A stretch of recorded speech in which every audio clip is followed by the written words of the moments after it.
I am used to making travel plans. So I researched the hotels and tourist spots on the internet and made reservations.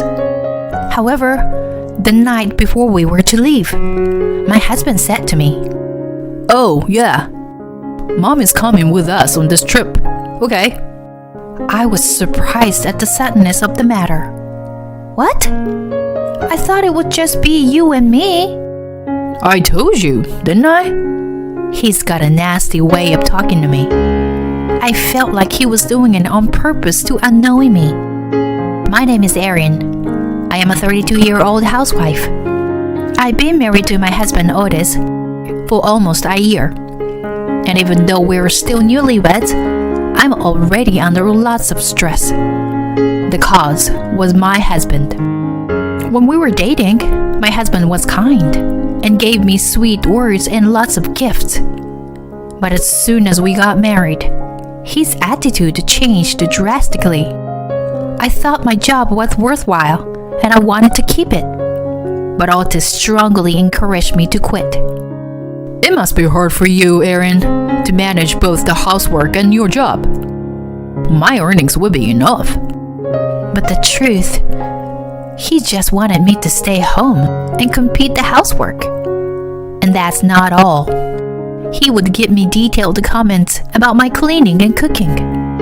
It was as if he was coaching me in some kind of sport. I am exhausted by his attitude every day. If I try to talk back to him, he gets very grumpy.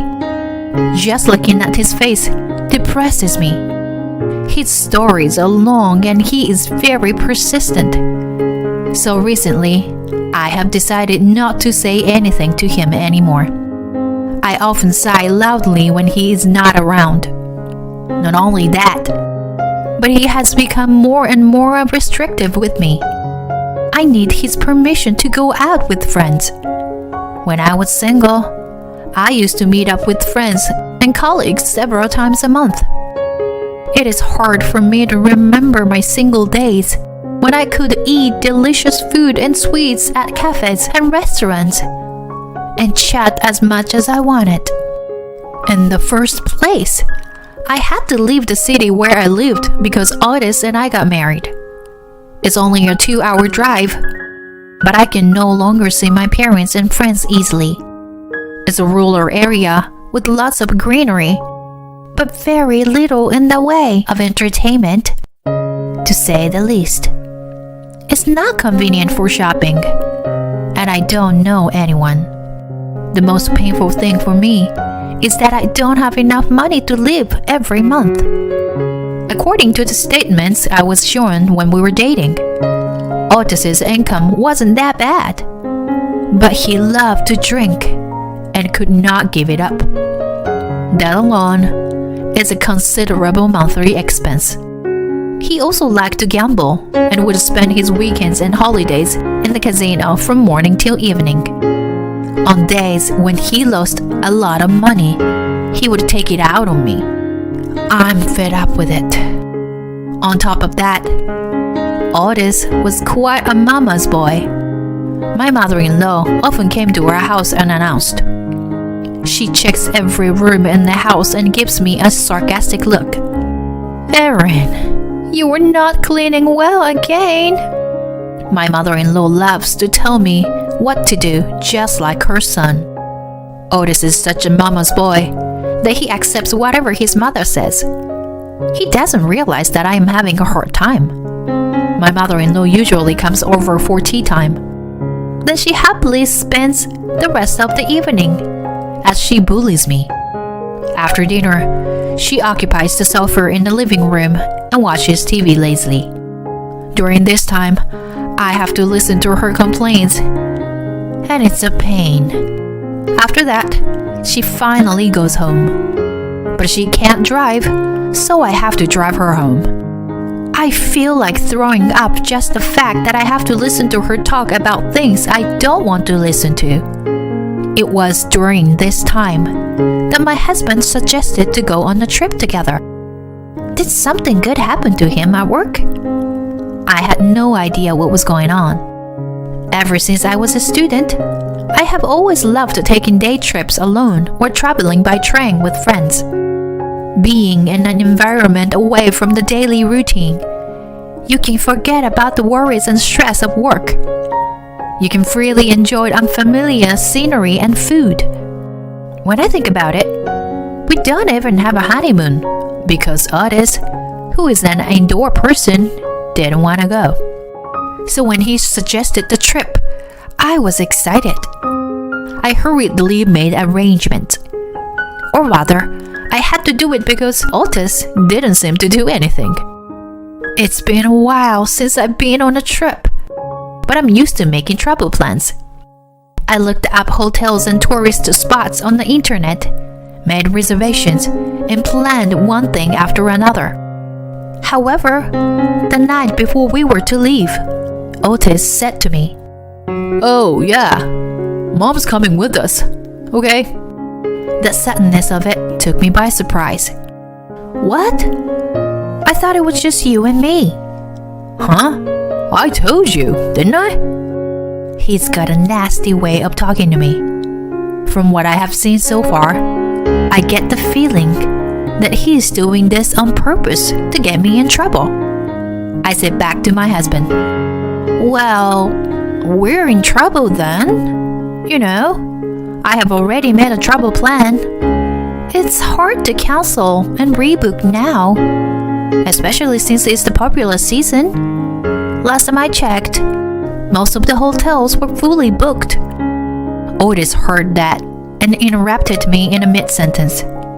He seemed to be in a bad mood and suddenly became angry. Huh? It's your fault. Damn it. I shouldn't have left it to you.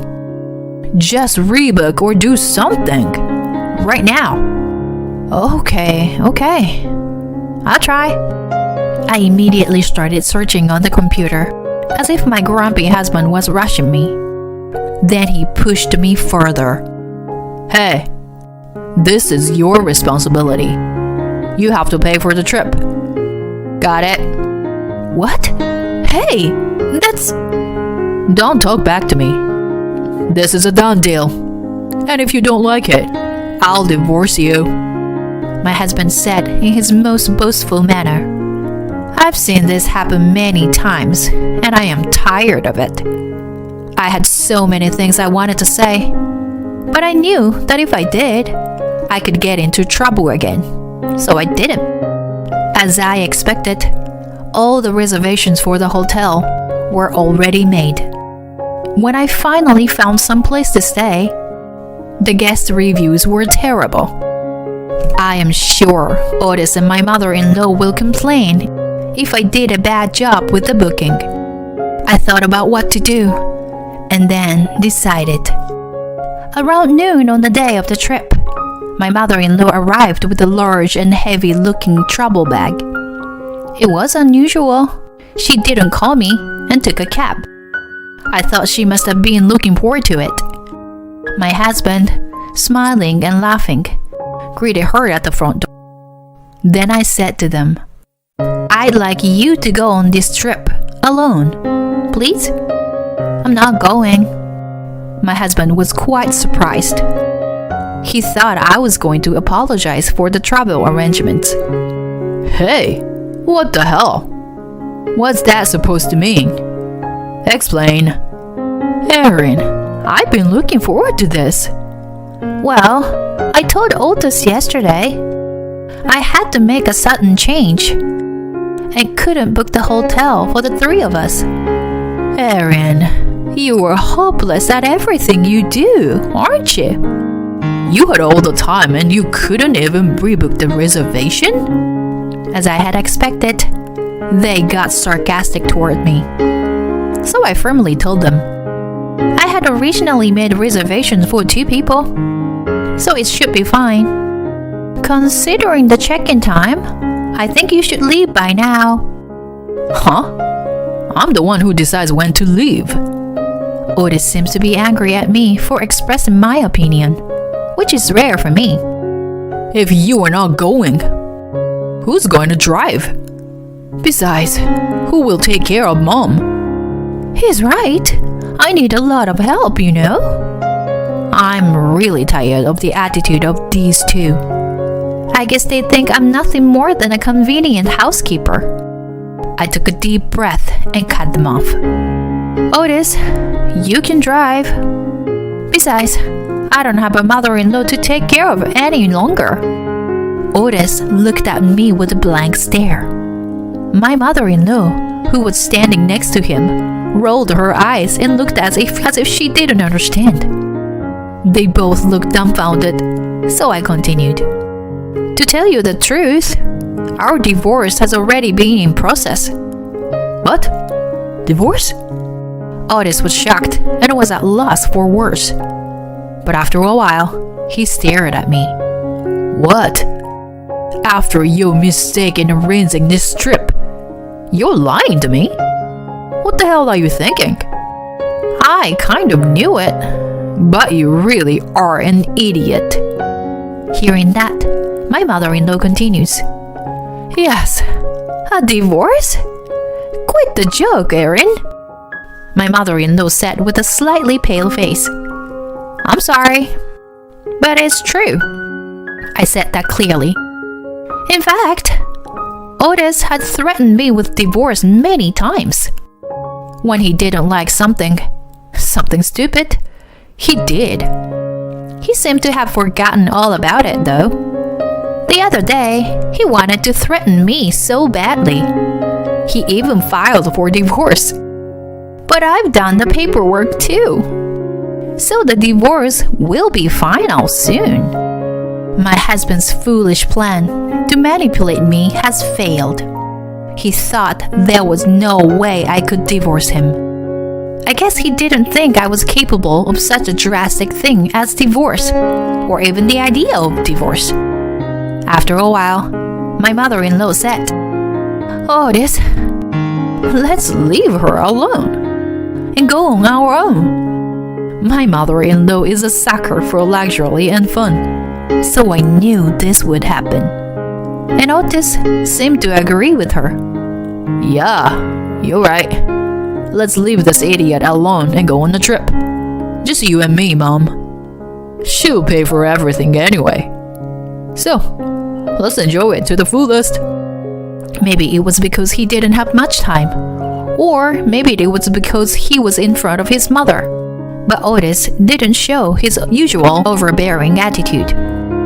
They both got into the car and drove off. I, on the other hand, was relieved. That evening, my phone started getting calls from Otis and my mother-in-law. I ignored them for a while, but they were too noisy, so I set my phone in silent. I was just busy packing up my things. When I finished packing everything, I left the house with one suitcase and my purse.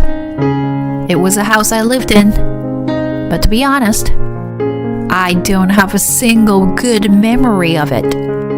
I felt refreshed when I stepped out of the house. The destination was my hometown. I'm going to stay with my best friend Gabby for a while. Gabby welcomed me with open arms. We cooked together and talked like we used to, and I felt very relaxed. On the other hand, Otis and his mother had a bad time on their trip. The staff at the hotel was very rude, and Otis seemed to have lost his temper. The room had a small old bathtub with a musty smell, and the water pressure in the shower was too weak. My mother-in-law, who loves spas and is very particular about what she does, was very dissatisfied with this. Dinner was not included. Otis took a wrong turn and arrived late, so all the restaurants were closed. So they had no choice but to buy food from the vending machines. The next morning, my mother-in-law was excited about the buffet, but she was disappointed to find that it was just frozen food quality. They had a lot of bad mouthing each other at the hotel, and there was a lot of fighting. On the way back, my husband hit the car in front of him because he was looking aside while driving. Although they were not seriously injured, both of them got whiplash. In addition, when the other man yelled at Otis, Otis lost his temper and retorted in his usual tone. This led to a lawyer's case. The other man's car was a brand new car and very shiny. And because it was a rare car model, he was going to have to pay a lot of money. I had no idea that a car accident would happen. But the hotel that I had rearranged without telling the two of them was, yes, I deliberately chose a place that seemed to be of poor quality based on the reviews. By the way, the first room I booked was a luxury room with a jacuzzi with a night view. I wanted to beat them a little at the end of our relationship. I deserved it, considering the countless ways my husband and mother-in-law have treated me. They called me on my phone an unbelievable number of times when they found out I wasn't home. I had no choice but to answer my husband's call. Otis seemed to be very angry about the hotel. Whoa, was it really that old? And with such bad service? I didn't see anything wrong when I made a reservation. I just responded and didn't pay any attention to what he said. Otis's voice lacked its usual vigor. Even so, he was still trying to put words of the blame on me. But strangely enough, I was able to ignore them. After only a few days away from Otis and my mother-in-law, I was feeling much better. Reading was my hobby, and for the first time in a long time, I went to the library and purchased the books at the bookstore. The delicious home-cooked meals that my best friend Gabby and I prepared together also cheered me up. Besides, I can sleep peacefully every night. My mind is calm and I can't let most things pass me by. Gabby and my parents were also happy to see my change. As planned, I asked the Otis to pay me for all the horrible things he had said and done to me over the years. I never once did anything terrible. I was just doing what I thought was best for my stupid wife. I'll never pay you anything. At first, my husband was very stubborn and insistent. To my surprise, he even wanted to marry me again. Well, not exactly. I may consider marrying you again, depending on your attitude. He was talking in his usual superior way. But, of course, I absolutely refused. After listening to his arguments, I opened my mouth. Well, this isn't going to work, so I'm going to apply for mediation, and I will hire a lawyer. As soon as I said that, my husband became quiet, and he showed some reluctance to comply with my request. I think that the issue of our divorce combined with the car accident must have been too much for Otis to handle. Sometime after the divorce, I was able to return to my former job. I am very grateful to my kind boss for making this happen so smoothly. The office is clean. My colleagues are nice and inviting as before. I was feeling rather like I could spread my wings. After a while, I found a nice apartment near the office and started living on my own. I told my best friend Gabby my gratitude, and then I would see her whenever I wanted to, and she was happy to send me off. Time flies. Recently, my boss and friends who knew my situation approached me about a blind date, which I appreciate, but I am busy with work right now. Although the memories have faded, I still sometimes remember the painful days with my ex-husband and mother-in-law. So I am thinking that until I can get my feelings in order, I am not to fall in love or get married for the time being. However, I have decided that I will not give up and will not forget to improve myself until I meet a wonderful match someday. Thank you for watching to the end. Please subscribe to our channel if you like. See you in the next video.